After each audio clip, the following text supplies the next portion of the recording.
Today, I'm having the honor to talk to Aaron Snyder, who is a quality management system expert in 21 CFR and ISO 13485. Currently, he's looking at Fresenius, and he's also accredited by AAMI. Hi, Aaron. How are you doing? I'm good. How are you today, Malti? Thanks very much. Let's start with the interview. What keeps you awake at night around your work? Why are you doing work in the quality area? Yeah, with all leaders in the quality realm, the things that keep you up at night are related to not only the conformance of your product, so the products that you're manufacturing and going out of the marketplace, are they performing as expected? But also you're always worried about whether the regulators are going to show up and your quality system is functioning as appropriate. And at the end of the day, all the quality systems depend on the people in the facility to support them. So you can have the best processes in the world. If people don't follow them, doesn't matter. So keeping your teams happy, keeping the organization focused on those processes, focused on following them consistently and producing that good product. At the end of the day, it's those two areas. Is that product quality? Are we meeting those customer expectations? And are we following our processes? And do we have a healthy quality system? Very good. Thanks very much. And what exactly can someone get from you if this person would hire you for a project or an engagement? Right. So I have a unique skill set. So I did a lot of compliance auditing. So I happen to know where quality systems are really weak or where the industry really struggles with certain elements in a quality system. But I also have a Six Sigma black belt, and I'm focused on efficiency and simplification. And what you'll see out in the industry a lot is companies will either buy up other companies. So now they have two quality systems, or the quality system itself over time starts to get more bureaucratic, more complex. There's a new group, there's a reorganization. We got a finding, we add on a new requirement. We got another finding, we add on another requirement. And you keep adding on these requirements. And then one day you wake up and I need 1 million people to run my system. And you kind of have to take a step back and look at it at the highest level. So what I like to focus on are, first, what are those minimum requirements? So what are the regulatory requirements that we have to meet? And then how can we implement a system in the simplest way to meet those requirements? Because it's really easy to put a complex, burdensome system in place. It's actually very difficult to put a simple, compliant system in place. So I focus on simplicity, I focus on compliance, and moving in the right direction. So you can't go from 0 to 100 in 3 seconds. It doesn't work. So you got to take small steps and improve those processes over time. That sounds very challenging and a nice challenge, to be honest. What do you think in this area would be the main drivers and the challenges for the upcoming years, do you think? Yeah, one of the consultants that I work a lot with, I do a lot of teaching with, he has a joke about in 1990, you could have fell asleep and woke up in 2010, and the quality system requirements are really kind of the same. So 1345 didn't evolve much over that time. The QSR did go through a revision during that time, but still, it wasn't a revolutionary change. And maybe my dates are wrong. It's probably 2000 to 2015. There weren't very many changes. But then in the last 6 years, we got change after change after change after change. So first 9001, really not a big deal. It actually made it easier to comply with.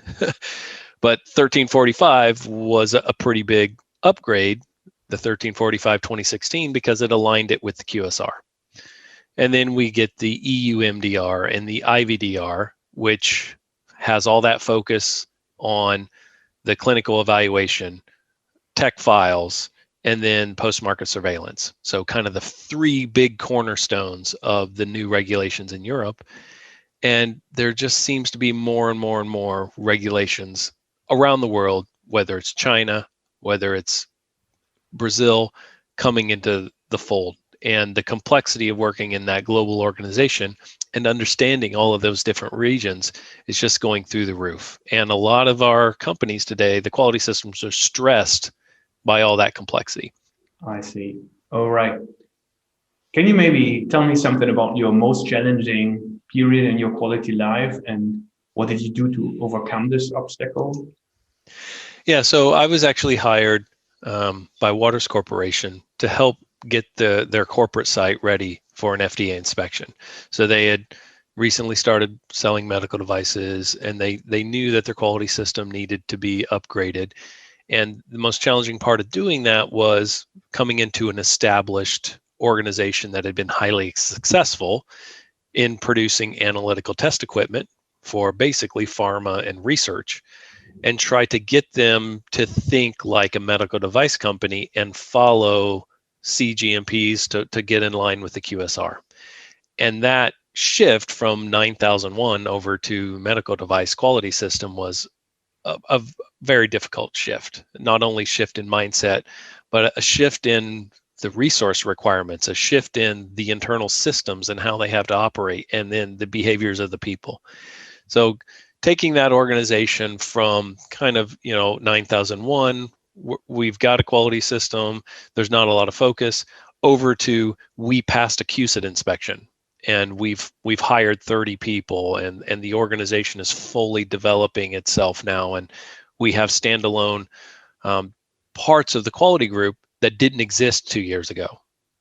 That was probably the biggest challenge of my career. And the first year and a half were very stressful from the standpoint of, oh my God, if the FDA shows up tomorrow, it's going to be rough. But the more we got into it and the more the system started to take off and run on its own, once the FDA did show up, we were able to present a good case. We were able to show that we have been building out this quality system and that everything was improving, and we actually closed out that inspection with no 483s.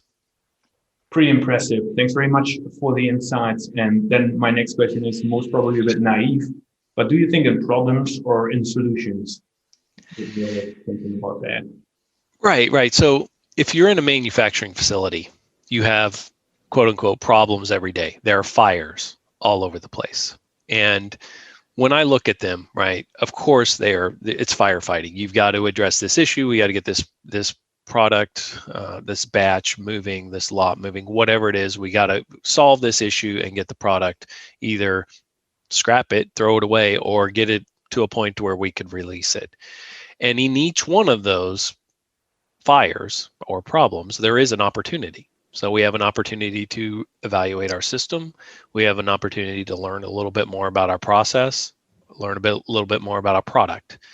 And if we don't take the time to actually do the learning and fix the problem, we're going to continue to have that happen over and over and over again, which leads to burnout and disenchantment and morale issues. So they are opportunities.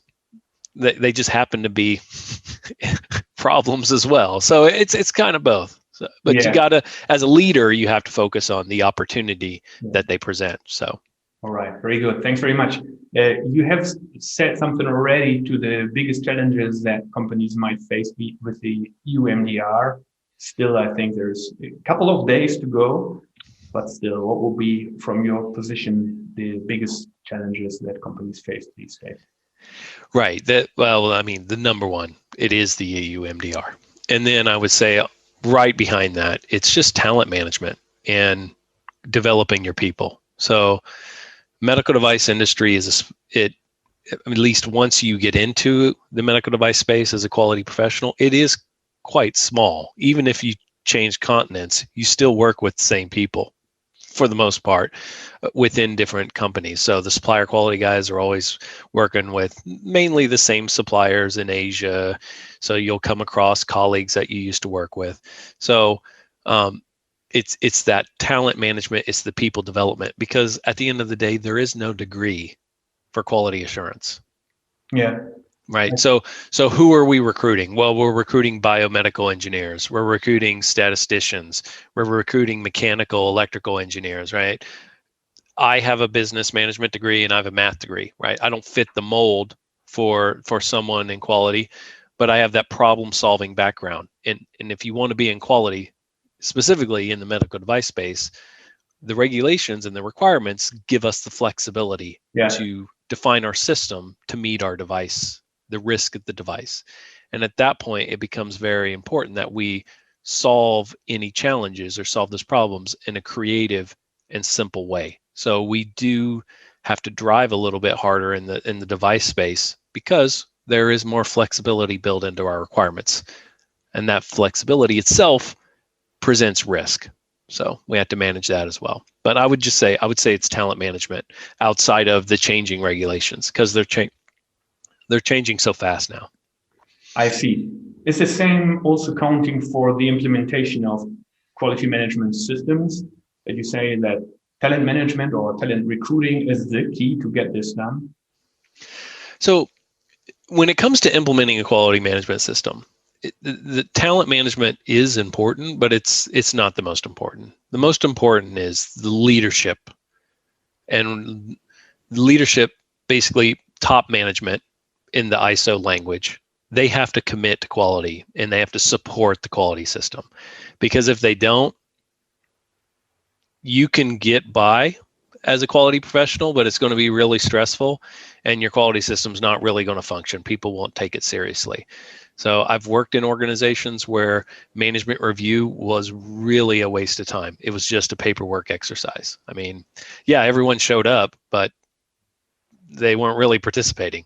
So at that point, what value are we providing to the organization if management doesn't buy in? So when it comes to implementing a quality system, you have to have top management buy-in and they have to support it and drive it. It's the same for Six Sigma. It's the same for lean manufacturing. If you don't have management buy-in, people can make some progress. You can have a system that kind of works, but it's not going to have that return on investment, the added value that really the regulators are looking for. Very good. I made the same experiences, so I can clearly say that I think that this is true. Coming back to your manufacturing experience and quality, what do you think is better, or what can you benefit more from? Is that the quality control or is that quality maintenance? Right. So it's good that you asked this question, because you always have this discussion around QA, quality assurance, or QC, quality control. And for anyone who has done any work in, so American Society of Quality has a certification program for quality engineers, for quality managers. If you've studied for any of those tests that they have, they talk about the quality gurus, Duran, Deming, all of these guys that came before, right? And back in the 50s, they recognized the difference between quality control and quality assurance, right? So quality control is testing your product at the end of the process to make sure it's conforming. So I'm not worried about what I'm doing in manufacturing. I'm just testing the output. Test the output, test the output, test the output. And in those situations, if the output is not, if it's non-conforming, okay, we're scrapping the product, we're reworking it, we're handling it twice. That causes other problems, right? So if we're only focused on that end test, right, all of this variation and all of this trouble can be happening back here, and we're not going to see it until there's an actual problem at the end. So the whole concept behind the QSR and behind 1345 is quality assurance. So let's control variation at the beginning. So let's control variation at the design. Let's have safe designs. Let's control the manufacturing process. As long as I operate in this defined range, I've shown statistically that I'll have acceptable output. So control. Then at the end, I don't need to test, because I've done enough work to show that I've controlled my design, I've controlled my manufacturing, I've operated within my established ranges. My output is going to be good. I've statistically shown my output will be acceptable. I still may do inspection. I still have to do batch release, lot release, but that's more of a paperwork exercise than it is confirming that the product or testing the product, because I've already done that through my validation work. So I'm always quality assurance. If I set the process up right, if I design the product right, I'll have a safe product. My process will produce good output. If I'm not focused on that, okay, well then we have a lot of reactionary rework and double handling and waste. And I don't like waste. Pretty interesting. In this area also, I'm getting again and again the questions, what can you do if people are not following the own set procedures coming from your quality management system? So I think this is happening from time to time, and people are really struggling with that. What would be your recommendation for those? Right. This happens everywhere, right? Non-conformances happen. People don't follow the process. Okay. What you want to avoid is just blaming it on the person. So, oh, Aaron didn't follow the process. Aaron's a bad employee. We're going to retrain Aaron. Maybe one-off, maybe with a specific employee. Normally what you'll see is it's not just Aaron. Malti has the same struggles with the process, and Jennifer does, and Sarah does, and Will does. So at that point, right, if employees are struggling to follow the process, there's a number of different potential issues. It may be that the capacity is not right. So we have a process that and amount of work that we don't have the right number of people to do. Okay, because then everyone's going to struggle. We won't really know because they're deciding what's important and what's not. They're not following the process. If we do have enough people, maybe the process itself is deficient. Okay, so the process doesn't facilitate compliance. It's either overly burdensome or it's too vague. If it's too vague, it's people dependent. And really the whole concept between 9001 1345 is to ensure that the process works when you have trained people. So when people, it should not be person dependent. But if it's too prescriptive, it becomes resource dependent. And then you get into an issue with, can we actually fulfill the requirements of our process? So of course, whenever there's a problem like that, you have to look at the process, and you've got to decide whether the process is adequate and whether it meets not only the capacity demands, but also your human demands on top of that. And the process should be adjusted to facilitate compliance. So to me, it's more important to have a process that my people follow that may be borderline in line with the requirements, or maybe even a step below compliance, because I have a behavior of following the process at that point. I can always later, I can ratchet that process up and the behavior will follow it. But if I just define a process that meets the regulatory requirements and no one ever follows it, so my performance is down here, I can't defend that. I can't improve that. I mean, driving this up to here is really, really difficult. So move that bar down a little bit to where people do meet it, and then over time you can raise that bar up and people will go with it. Pretty interesting insights. Thank you very much. Thanks also for the interview. Our time is up now. Thank you very much for the very nice answers. But there's a last one. If somebody would like to hire you for a project, what's the easiest way to contact you? Yeah, I'm always happy to talk quality systems. I have some, I would say, executive level, so high level training out on YouTube that you could find. Right now, since I'm fully employed, full-time employee at Fresenius, I actually can't do the consulting work, but I'm always happy to talk quality systems. If you want to bounce ideas off of me related to training or other different concepts, I do train the industry and FDA as part of my faculty membership at AAMI. So I'm actually training CBER in May. So we have a big class for CBER, and I'll also have a public course. So I think it is May 10th through the 14th. I have a public QSR course. So you can see me there. But yeah, look me up on YouTube or contact me at qms.jedi@gmail.com.